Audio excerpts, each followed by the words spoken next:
ଆଉ ଗୁଡି ଉଡେଇନା ଟିକେ ଉଡଉନା। ଏଠି ମେଳାରେ ଗୁଡି ଉଡୁଛି। ତାର ବନ୍ଧା ହେଇଛନ୍ତି ଅଳ୍ପ ଟିକେ ଉଡୁଛନ୍ତି ଆଉ। ତମେ ଗୁଡି ଉଡାଅ ମକର ସଂକ୍ରାନ୍ତିରେ? ସବୁ ଗୁଡି ଦିଏ ଗୁଡି।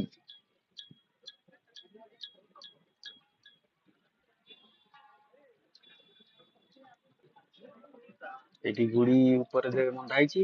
ଏଇଠି ତଳେ ଚିଆର ପଡିଛି। ଆଉ ଏଇଠି ବାରିପଦା ମାଂସ ଗୁଡି ଖାଇବେ। ଏଠି ଗୁଡି ଉଡୁଥିବ ଆପଣ ଏଠି ମୁଢି ମାଂସ ଖାଉଥିବେ। ଉଡୁଥିବ ଖାଉଥିବେ ଉଡୁଥିବ ଖାଉଥିବେ। ବାରିପଦା ମାଂସ ଗୁଡି ଅଛି ଭେଜ ବାଲା ବି ଅଛି ଖାଇଯିବେ ପୁରା। ଗୁଡି ଦେଖିବେ ଖାଇବେ କିଛି ଶୁଣିବେନି।